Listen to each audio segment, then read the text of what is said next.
உங்களுக்கு ஒரு வேலையை அசைன் பண்றாங்க, அந்த வேலையை ஓகே நம்ம அதை நாளைக்கு பார்த்துக்கலாம் அப்படின்னு யோசிக்கிறீங்களா? அது ஏன்? நீங்க எக்ஸசைஸ் பண்ணலாம்னு ஆசைப்படுறீங்க, ஆனா ஜிம்முக்கு போக மாட்டீங்க, அது ஏன்? ஒரு வேலையை ஆரம்பிக்கிறதுக்கு முன்னாடியே சரி நம்ம கொஞ்ச நேரம் இன்ஸ்டா யூஸ் பண்ணுவோம், கொஞ்ச நேரம் ரீல்ஸ் பார்க்கலாம், ஷார்ட்ஸ் கொஞ்ச நேரம் பார்த்துட்டு அப்புறமா வேலையை ஆரம்பிக்கலாம்னு யோசிக்கிறீங்களா? அது ஏன்? இதுக்கெல்லாம் காரணம் procrastination.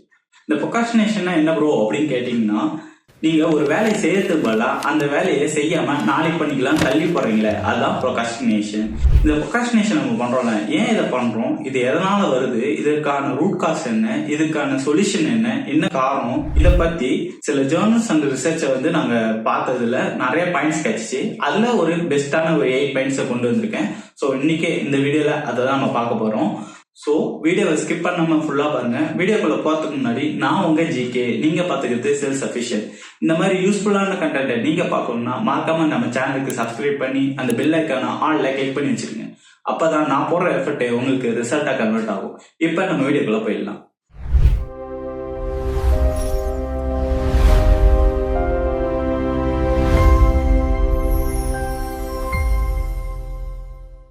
Number 1, fear of failure.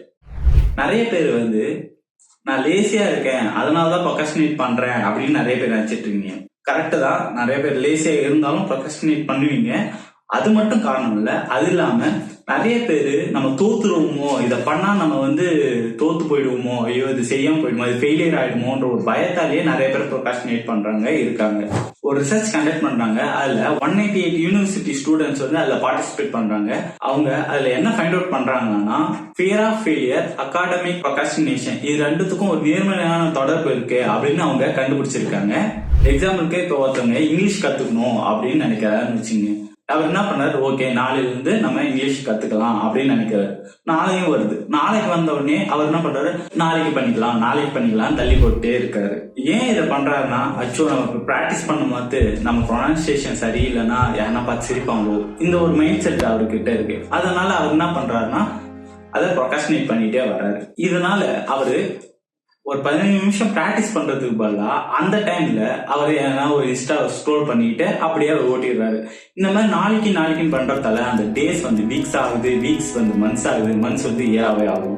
லாஸ்ட்ல பார்த்தா அவர் எதுவுமே அவர் ட்ரை பண்ணிருக்க மாட்டார். இதுக்கு காரணம் பார்த்தா அவரு நம்ம அடுத்தவங்க நம்மளை பார்த்து சிரிச்சிருவாங்களோ, ஐயோ நம்ம பேசும்போது இங்கிலீஷ் சரியில்லை, கிராமர் மிஸ்டேக்கு, ப்ரொனன்சியேஷன் சரியில்லை, யாருன்னா பார்த்து சிரிப்பாங்களோ, அசிங்கமா இருக்குமே, இப்படி நினைச்சு அந்த ஃபியர் ஆஃப் ஃபெயிலியர் அந்த பயத்திலேயே அவர் ப்ரொகாஸ்டினேட் பண்ணிட்டு அப்படியே அவர் லைஃபா அப்படியே கொண்டு போயிட்டார். Number 2, maladaptive perfectionism. நிறைய பேர் என்ன நினைச்சிட்டு இருக்காங்கன்னா, ஒருத்தன் இந்த வேலையில அவனுக்கு அக்கறையே இல்லை, அதனாலதான் அவன் வந்து இந்த வேலையை அவன் ப்ரொகாஸ்டினேட் பண்ணிட்டு இருக்கான், தள்ளி போட்டுட்டு இருக்கான் அப்படின்னு நினைப்பாங்க. ஆனா சில பேருக்கு அந்த வேலையில ரொம்ப அக்கறை இருக்கும், அது இன்னும் சூப்பரா பண்ணணும், இன்னும் அழகா பண்ணணும் அப்படின்னு நினைச்சிட்டு அந்த பெர்ஃபெக்டை வந்து அவங்க பெர்ஃபெக்டா பண்ணணுன்றதுக்காகவே தள்ளி போட்டுட்டு வருவாங்க. இந்த மாதிரியும் இருக்காங்க, இந்த மாதிரியும் ப்ரொகாஸ்டினேட் பண்றவங்க இருக்காங்க. சரிங்களா? யூரோப்பியன் ஜேர்னல் ஆஃப் பர்சனாலிட்டி என்ற ஒரு ஜேர்னல்ல என்ன சொல்றாங்கன்னா, ப்ரொகாஸ்டினேஷனுக்கும் பெர்ஃபெக்ஷனிசமுக்கும் ஒரு தொடர்பு இருக்கு, அதுக்கு ஒரு ரிலேஷன்ஷிப் இருக்கு அப்படின்னு சொல்றாங்க. சோ இதுல இருந்து என்ன சொல்றாங்கன்னா, இந்த ரிசர்ச் படி நீங்க ஃபர்ஸ்ட் ஸ்டார்ட் பண்ணுங்க.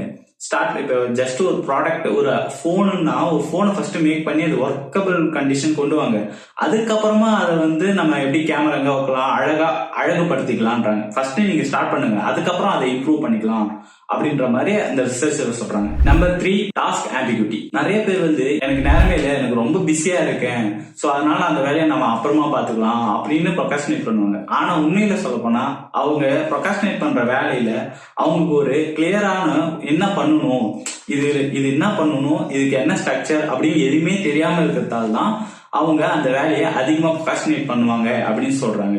British journal of educational psychology அந்த ஜேர்னல்ல என்ன கண்டுபிடிச்சிருக்காங்கன்னா, ஒரு 218 யூனிவர்சிட்டி ஸ்டூடெண்ட்ஸ் எல்லாம் பார்ட்டிசிபேட் பண்ணிருக்காங்க. அதுல என்ன கண்டக்ட் பண்ணிருக்காங்கன்னா, அந்த 218 யூனிவர்சிட்டி ஸ்டூடெண்ட்ஸ்க்குமே ஃபர்ஸ்ட் ஒரு வேலையை கொடுத்துருக்காங்க. அது அந்த அளவுக்கு கிளியராகவும் இதுதான் ஒரு டாஸ்க்னு சொல்லல, அதுக்கான ஒரு ஆர்கனைஸ்டான ஸ்ட்ரக்சரும் அவங்க கொடுக்கவே இல்லை. இதை நீங்க போய் பண்ணி எடுத்துருவாங்க அப்படின்னு சொல்லியிருக்காங்க. அதுல நிறைய பேர் அது என்ன ஏதுன்னு தெரியாம, ஒரு கிளாரிட்டி இல்லாம அது நிறைய பேர் இல்ல அது அப்புறமா பண்ணிக்கலாம் அப்படின்னு ப்ரொகாஸ்டினேட் பண்ணியிருக்காங்க. அதுக்கப்புறம் என்ன பண்ணிருக்காங்க, கரெக்டா கிளியரா நீங்க இதை தான் பண்ணணும் அப்படின்னு கிளியரா சொல்லிட்டு இதை எப்படி எப்படிதான் பண்ணணும் அப்படின்ற ஒரு ஸ்ட்ரக்சரும் கொடுத்துட்டாங்க. இதுல மோஸ்ட் ஆஃப் பீப்புள் யாருமே ப்ரொகாஸ்டினேட் பண்ணாம அந்த ஒர்க்கை முடிச்சிருக்காங்க. சோ இதுல இருந்து அவங்க என்ன கண்டுபிடிச்சிருக்காங்கன்னா, ஒரு வேலையில ஒரு கிளாரிட்டியோ ஒரு ஸ்ட்ரக்சரோ இல்லைன்னா அதை நிறைய பேர் ப்ரொகாஸ்டினேட் பண்ணுவாங்க அப்படின்னு கண்டுபிடிக்கிறாங்க. Number 4, low self efficacy. நான் ரொம்ப பிஸியா இருக்கேன் அப்படின்னு சொல்லி நிறைய பேர் ப்ரொகாஸ்டினேட் பண்றதை விட அவங்களுக்கே அந்த வேலையை செய்யறதுக்கான தன்னம்பிக்கை கம்மியா இருக்கும். எப்படின்னு பாத்தீங்கன்னா, ஐயோ இந்த வேலையை நம்ம பெர்ஃபெக்டா பண்ணிடுவோமா, இல்ல என்ன தப்பு பண்ணிடுமா, ஏன்னா ஃபெயிலியர் ஆயிடுமோ, இதனால வேற யாருன்னா அவங்க பார்த்து சிரிச்சிருவாங்களோ, இந்த மாதிரி அவங்களுக்குள்ளேயே நிறைய செல்ஃப் காம்ப்ளிமெண்ட்ஸ் அதிகமா இருக்கும். இது நம்மளால பண்ண முடியுமா அப்படின்ற மைண்ட் செட்ல இருப்பாங்க. ஃப்ரண்டியர்ஸ் இன் சைக்காலஜி அப்படின்னு ஒரு ஜேர்னல்ல என்ன சொல்றாங்கன்னா, ஒரு 351 ஃபீமேல்ஸும் 226 மேல் ஆக மொத்தம் ஒரு 577 போஸ்ட் கிராஜுவேட் ஸ்டூடெண்ட்ஸை வச்சு ஒரு ரிசர்ச் கண்டக்ட் பண்றாங்க. அவங்க என்ன கண்டுபிடிச்சாங்கன்னா, யாருக்கு தன்னம்பிக்கை அதிகமா இருக்கோ அவங்க கிட்ட செல்ஃப் கண்ட்ரோல் அதிகமா இருந்துச்சு. ஸோ செல்ஃப் கண்ட்ரோல் அதிகமா இருந்ததால ப்ரொகாஸ்டினேஷன் பண்ண மாட்டாங்க அப்படின்னு கண்டுபிடிச்சிருக்காங்க. Number 5, temporal discounting. Scientific reports அப்படின்னு ஒரு ஜேர்னல் என்ன சொல்றாங்கன்னா, நிறைய பேர் வந்து ஃபியூச்சர்ல கிடைக்கிற பிக் ரிவார்டை விட பிரசன்ட்ல கிடைக்கிற அந்த ஷார்ட் பிளஷருக்காக தான் அவங்க நிறைய பேர் விரும்புவாங்க, அதுக்கு அதை லைக் பண்ணுவாங்கன்னு சொல்றாங்க. ஸோ இதனாலே நிறைய பேர் ப்ரொகாஸ்டினேட் பண்ண வாய்ப்பு இருக்கு.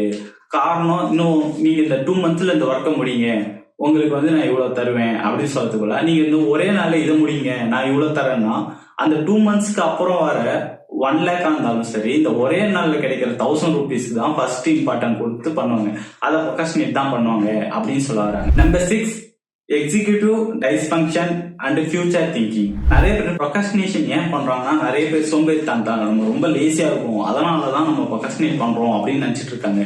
ஆனா இது நம்ம நியூரோ சயின்ஸோடயும் கனெக்ட் ஆகிருக்கு. லைக் எப்படின்னா, இப்ப நம்ம ஒரு வேலையை ஆரம்பிக்கணும்னா ஃபர்ஸ்ட் அது பிளானிங் பண்ணி ஆர்கனைஸ் பண்ணி அதுக்கு சில இனிஷியேட் தான் எடுத்து, இந்த மாதிரி நிறைய ஸ்டெப்ஸ் இருக்கு. ஒர்க் வந்து ரொம்ப காம்ப்ளெக்ஸா இருக்குமோ அப்படின்னு நினைச்சிட்டு நம்ம மைண்ட் என்ன பண்ணும், அதை ப்ரொகாஸ்டினேட் பண்ணதான் ட்ரை பண்ணும். சரிங்களா? எப்படின்னா, இன்னைக்கு நம்மளுக்கு டைம் இல்லை ஆனா நாளைக்கு நிறைய டைம் இருக்கு, சோ இதை நம்ம நாளைக்கு பாத்துக்கலாம் அப்படின்னு ப்ரொகாஸ்டினேட் பண்ணதான் ட்ரை பண்ணும். ஆனா உண்மையை சொல்ல போனா, ஒரு பெர்ஃபெக்ட் டுமாரோ இருக்கா அப்படின்னு பாத்தீங்கன்னா டவுட் தான்.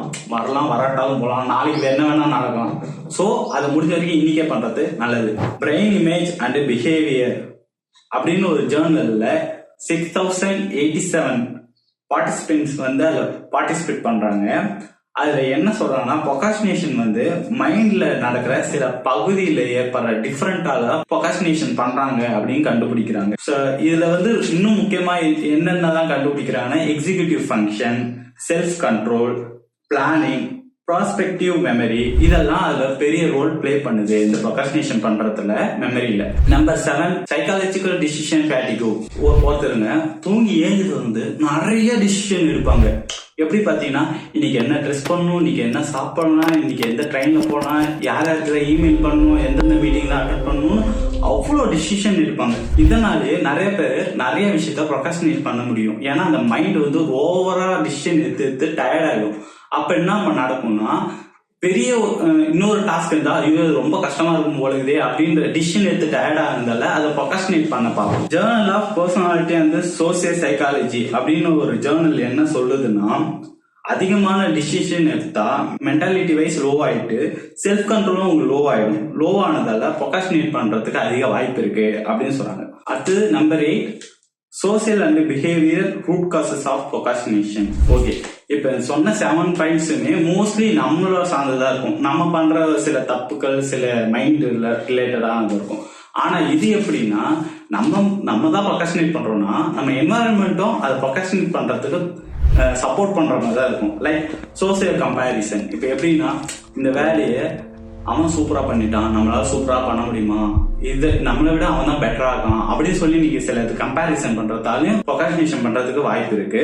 நீங்க ஒரு வேலையை ஆரம்பிச்சாலுமே உங்க போன்ல வர நோட்டிபிகேஷன், போன்ஸ், இமெயில், இதனாலையும் நீங்க டிஸ்ட்ராக்ட் ஆவீங்க. இந்த மாதிரி டிஸ்ட்ராக்ட் ஆகிறதாலையும் நீங்க ப்ரொகாஸ்டினேஷன் பண்றதுக்கு நிறைய வாய்ப்பு இருக்கு. அது மட்டும் இல்லாம ஓவர் கமிட்மெண்ட், எல்லா வேலைக்கும் எஸ் சொல்லிட்டு அதை நான் பண்ணி தந்துடுறேன், இந்த நேரத்துல இதை உங்களுக்கு முடிச்சிடுறேன், டெட்லைன் இத்தனை நாள்ல நான் முடிச்சிடுவேன் அப்படின்னு நிறைய வேலையை உங்க தலையில போட்டு வச்சுக்கிறதாலையும் நீங்க ப்ரொகாஸ்டினேட் பண்றதுக்கும் வாய்ப்பு இருக்கு. அதே மாதிரி லோ சோசியல் சப்போர்ட், உங்களுக்கு நீங்க தனியா எல்லா வேலையும் பண்றதாலையும் ப்ரொகாஸ்டினேட் அதிகமா பண்ணுவீங்க. அதனால முடிஞ்ச வரைக்கும் உங்க ஃப்ரெண்ட்ஸ், ஒரு நல்ல குட் கைடர், ஒரு மென்டாரை நீங்க வச்சுக்கிட்டு ரொம்ப நல்லதா இருக்கும். அதன் மூலம் நீங்க வந்து ப்ரொகாஸ்டினேட் பண்ணாம, நீங்க ப்ரொகாஸ்டினேஷன் பண்ணாலும் உங்க ஃப்ரெண்டோ, உங்க கைடரோ, உங்க மென்டாரோ உங்களை புஷ் பண்ணுவாங்க. அது மூலம் அந்த வேலையை நீங்க பண்ண வாய்ப்பு இருக்கு. ஸோ ப்ரொகாஸ்டினேஷன் பண்றதுக்கு ஒரு காரணம் தான் இருக்குன்னு தான் சொல்ல முடியாது, 1000 காரணம் இருக்கு. அதுல ஒரு பெஸ்டான ஒரு 8 காரணம் இதுதான் மேஜரா பண்ணுவாங்கன்ற மாதிரி நான் எடுத்துட்டு வந்திருக்கேன். இதுல நீங்க எதெல்லாம் ஓவர் கம் பண்ணிருக்கீங்க, எதெல்லாம் பண்ணிருக்கீங்க அப்படின்ட்டு கமெண்ட் பாக்ஸ்ல சொல்லுங்க. ப்ரொகாஸ்டினேஷன் எந்த வகையில எப்படி வேணா நம்ம பண்ணுவோம். ஸோ ஃபர்ஸ்ட் நீங்க அதை நம்ம தடுக்கணும் அப்படின்னு நினைச்சீங்கன்னா, ஃபர்ஸ்ட் நீங்க ஏன் ப்ரொகாஸ்டினேஷன் பண்றீங்க அப்படின்ற ஒரு ரூட் காஸை நீங்க ஃபைண்ட் அவுட் பண்ணி அதுக்கு என்ன சொல்யூஷன் அப்படின்னு நீங்க கண்டுபிடிச்சா மட்டும்தான் நீங்க ப்ரொகாஸ்டினேஷன் பண்ணாம உங்க வேலையை பார்க்க முடியும். சரிங்களா? ஃபைனலா இதை ஒண்ணு மட்டும் ஞாபகம் வச்சுங்க friends. Excuse make today easy but tomorrow harder. Discipline makes today hard but tomorrow easier. நான் உங்களை இன்னொரு யூஸ்ஃபுல்லான கண்டென்ட்ல பார்க்குறேன். அது வரைக்கும் பாய்.